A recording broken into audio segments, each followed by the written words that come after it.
Olá, tudo bem? Então, com vocês, o primeiro vídeo do Filosofia Renan de 2021. Agradeço pela atenção, agradeço aos 150 inscritos pela atenção de sempre. Peço aí para compartilhar esse vídeo, né, o link do canal em outras pessoas. Vamos espalhar o conhecimento, essas reflexões. Sempre no intuito de também trazer provocações, concordâncias, discordâncias, né? O universo filosófico ele traz a dimensão do diálogo para construir mais conhecimento. E nesse vídeo eu vou trabalhar em algumas curiosidades filosóficas dentro do universo da hermenêutica. Nós vamos ver rapidamente essa questão da hermenêutica e o que é hermenêutica e a importância da mesma em tempos de muita comunicação via textos, né? Isso na dimensão das redes sociais, tanto por e-mail, tanto pelo WhatsApp, comunicação oficial ou não oficial. E nesse sentido, entender, de fato procurar entender o que é a frase, o que é a palavra na dimensão, né, desse universo da comunicação. E aí, a palavra hermenêutica, né, você pega a primeira parte da palavra aí, Hermes, ela tem uma origem, né, tanto pelo questão, né, mitológica, tem sua origem na mitologia grega, né? Hermes é o mensageiro dos deuses, o deus aí da velocidade, né? Ele traz à humanidade, né, as informações dos deuses. E dentro do contexto, né, do desenvolvimento inicial ali da hermenêutica, ela tem a sua preocupação primária dentro dos textos sagrados, né, dos textos bíblicos, dentro do universo cristão. No desenvolvimento, né, desse conteúdo, ela foi analisando, né, ele começa a desenvolver ao longo do tempo, ela entra na análise de outros textos de outras áreas e não fica preso somente ao universo sacro, né, ao universo sagrado. E no desenvolvimento inicial da hermenêutica, temos duas figuras importantes, né? Essas figuras importantes, elas trazem essa dimensão da base metodológica da hermenêutica.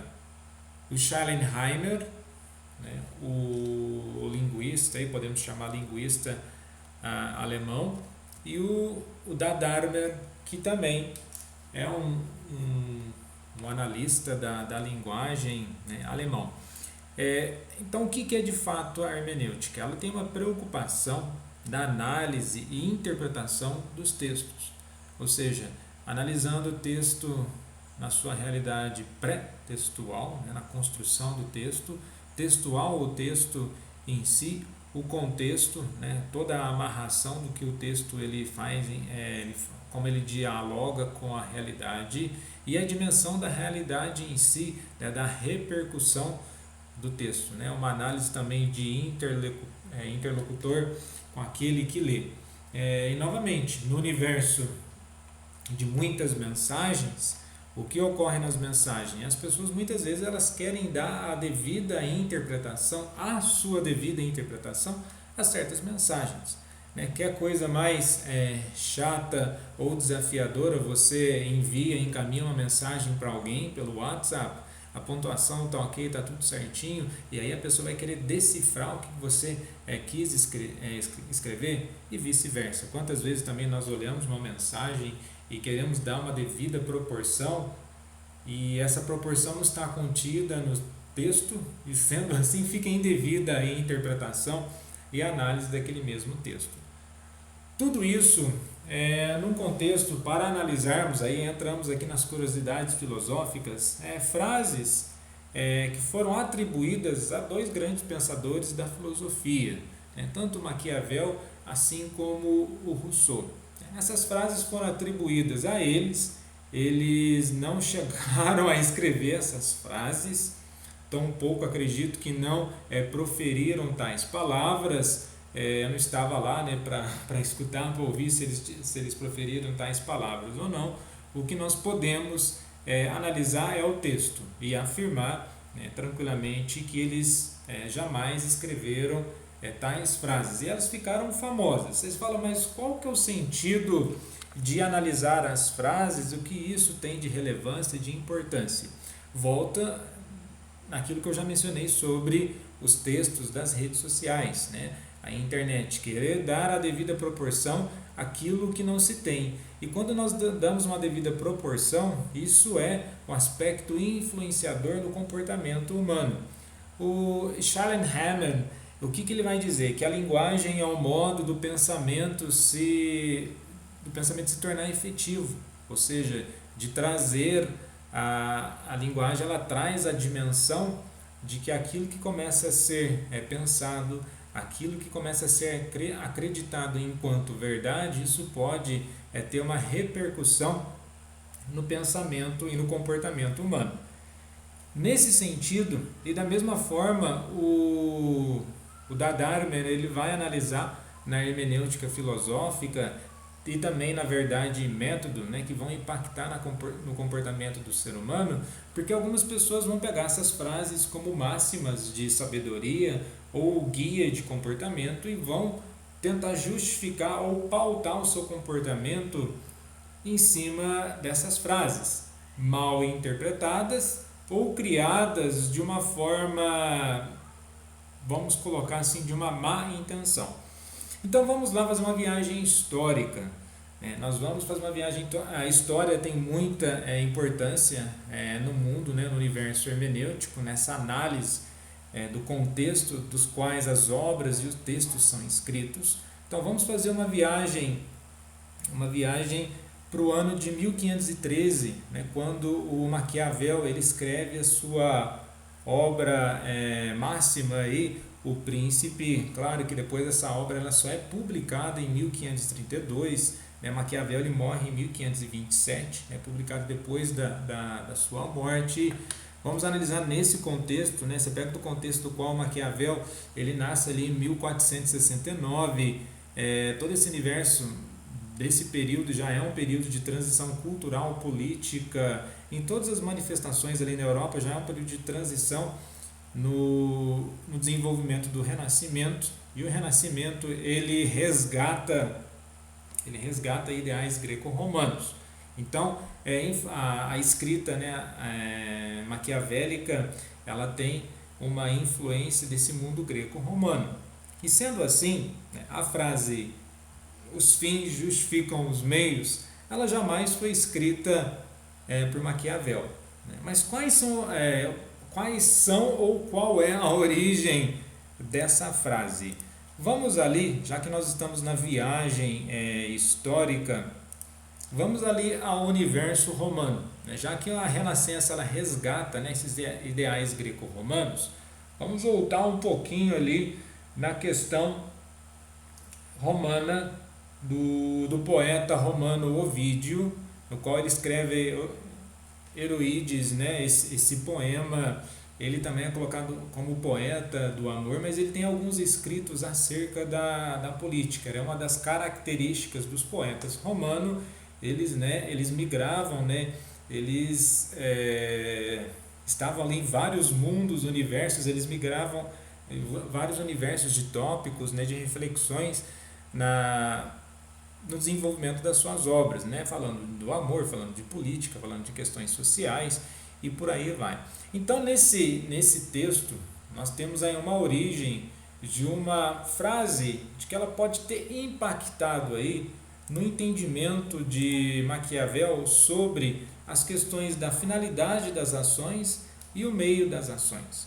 Tanto que nessa obra, na parte 2 dessa obra, lá na linha 85, todo o contexto qual é escrito é um contexto de um casamento, aquelas amarrações políticas de feitos casamentos para apaziguar os povos. Aí é feito um questionamento moral, se aquele que é colocado como general, ele vai ser apresentado a um exército e esses aos quais devem seguir, devem ali fidelidade a ele, mas eles são naturais e ele não é natural da terra. Ou seja, tem todo um questionamento moral e ético acerca dessas amarrações políticas. Mas vamos à expressão de onde de fato pode aí ter surgido essa questão dos fins justificam os meios. Então vamos lá. Então nós colocamos aí o que nós temos. Olha lá. Exitus act probat. Caracter suscitibus opto. O que ele diz? Olha lá. O evento prova bem a sabedoria dos seus meios, é claro. Ou seja, os fins aos quais você busca realizar as suas ações, esses fins eles vão determinar, ou esse fim vai determinar a forma que você vai utilizar os seus meios. Podemos dizer que o fim ele pré-existe nos meios, ou seja, nós temos, vamos colocar um exemplo, a questão da felicidade. Eu quero ser feliz. Então, o fim, o objetivo da minha vida, ou de um período da minha vida ao qual eu quero realizar, essa realização vai influenciar, ela vai influenciar os meios aos quais eu vou buscar para atingir esse objetivo. Fala, mas qual que é a diferença? O que isso impacta na vida das pessoas? Vamos lá. A primeira, os fins justificam os meios. Nós então vamos entrar num aspecto egoísta, egocêntrico da questão. Se eu vou falar que os fins justificam os meios, tudo aquilo que eu faço vale tudo. Eu vou utilizar de todos e qualquer meios para atingir o meu objetivo, passando acima de todos os critérios, sem escrúpulos. Não é isso o contexto o qual Maquiavel coloca. Em nenhum Ovídio eles estão analisando que a ação ela deve ser e será condenada pelo resultado. Então Maquiavel, tanto na análise da virtude e da fortuna, que é assunto para outro vídeo, ele está analisando que as consequências às quais eu vou ter, ou seja, a consequência já é a finalidade, praticamente o resultado, isso aí ele repercute nos meios os quais eu escolhi realizar as minhas ações. Então ele está refletindo sobre o comportamento do príncipe, porque senão, nesse aspecto, o que vai acabar acontecendo é isso aqui, né? A famosa e célebre, né, situação, não digo nem célebre, né, mas o que o pessoal contempla aí, é o assassinato de Júlio César, embora não seja contemplado nessa obra de Ovídio, né, estou fazendo aqui apenas um paralelo, né? Um tirano sempre vai ser um tirano. Então aqui nós podemos colocar, os fins justificam os meios. Se o tirano ele é mau, eu vou utilizar de meios maus para tirar esse tirano do poder. Mas Maquiavel ele não coloca isso. Ele convoca o príncipe a agir de uma forma astuta, de uma forma sagaz. Na verdade, todos nós somos convidados a agir de uma forma astuta, ou seja, entender as circunstâncias às quais nós estamos envolvidos, para que possamos então agir da melhor forma possível, para que tenhamos bons resultados. Agora, eu não posso ficar sempre fixo em uma ação. E nós vamos ver isso, vamos lá para a próxima parte, o que nós devemos tratar da obra em italiano, já que nós estamos, nós analisamos aí a parte do Ovídio, do original ali em latim, mas vamos para a obra, no original em italiano daquilo que Maquiavel escreveu. O que ele vai colocar aqui? A variação do bem, porque se aquele que se governa com respeito e paciência e as coisas mudam, e se ele não muda, então como que ele vai atingir ainda o mesmo objetivo? É isso que ele coloca. Vejamos bem, se aquele que se governa com respeito e paciência é a hora e as coisas mudam para que o governo, e ele é bom e ele está feliz, mas se for o tempo e as coisas mudam, estraga, porque o modo de proceder não muda.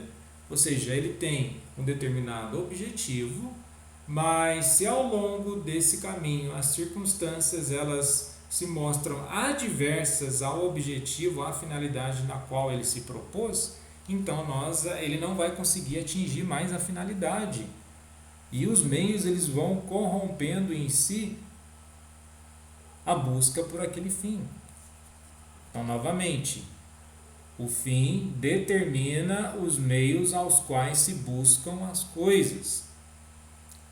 Porque temos a questão de qualidade de tempo. Ao longo do tempo, as circunstâncias não são mais favoráveis para a execução de certas coisas, por isso é preciso ser astuto, por isso é preciso ser sagaz, ter ali uma habilidade, né? Por isso também que o Príncipe é considerado uma das obras mais famosas dentro do universo político, né? Dentro da literatura universal aí, ele é entendido como uma obra de grande relevância e importante exatamente porque ele traz essa dimensão, colocando o ser humano como centro das decisões da política. E aí, o que é colocado como pode ter sido uma questão de questionamento e discussão é que na época, no período, o que regia o pensamento era o pensamento centralizado no teocentrismo, né? O discurso teológico político, e com Maquiavel, de certo modo, agora o discurso já não é mais teológico político,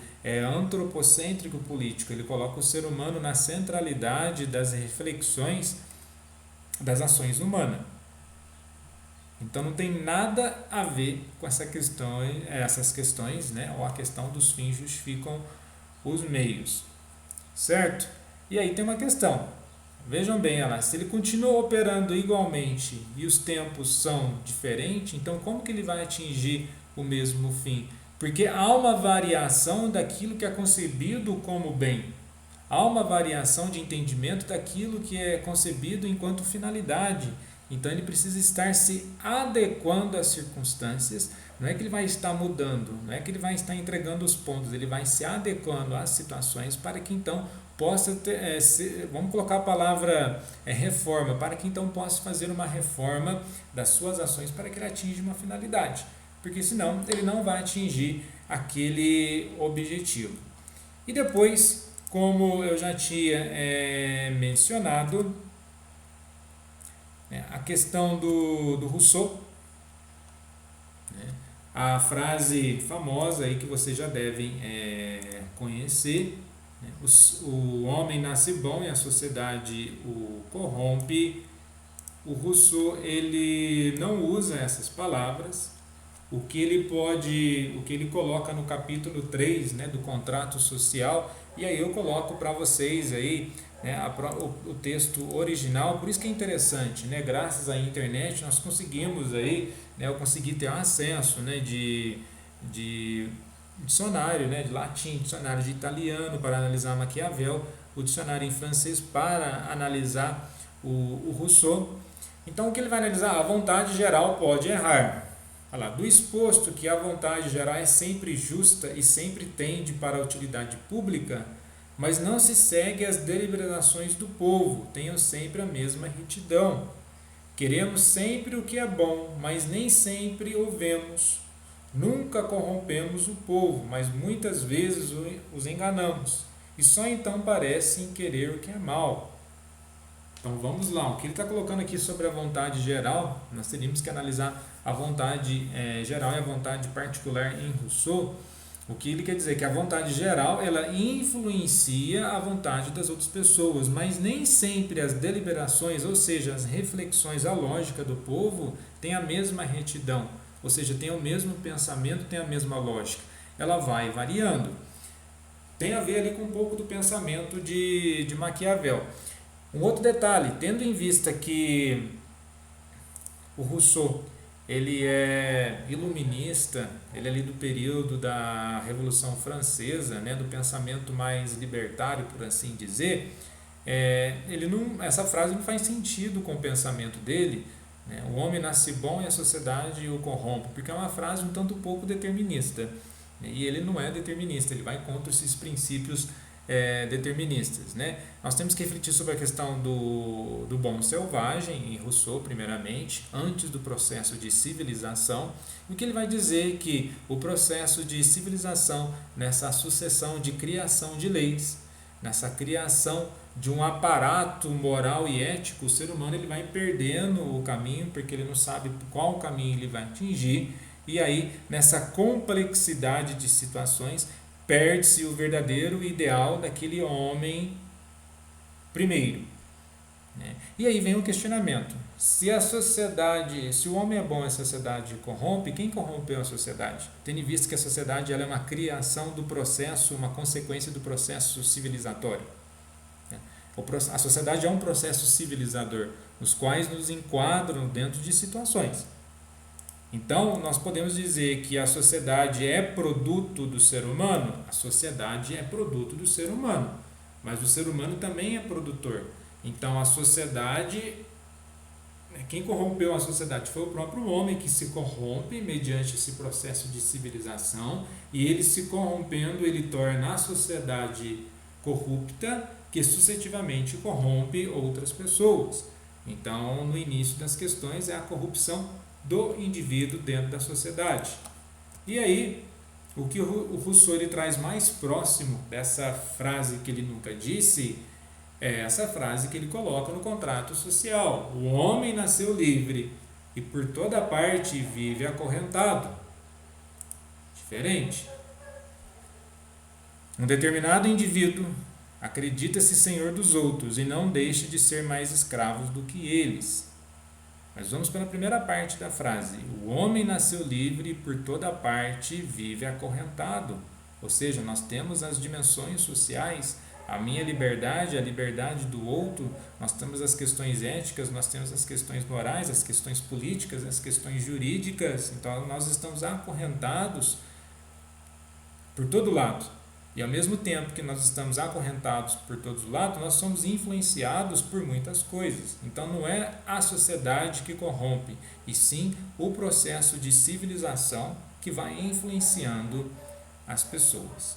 Fico por aqui nessas reflexões filosóficas, espero ter contribuído ou ter aí pelo menos trazido à luz alguma questão.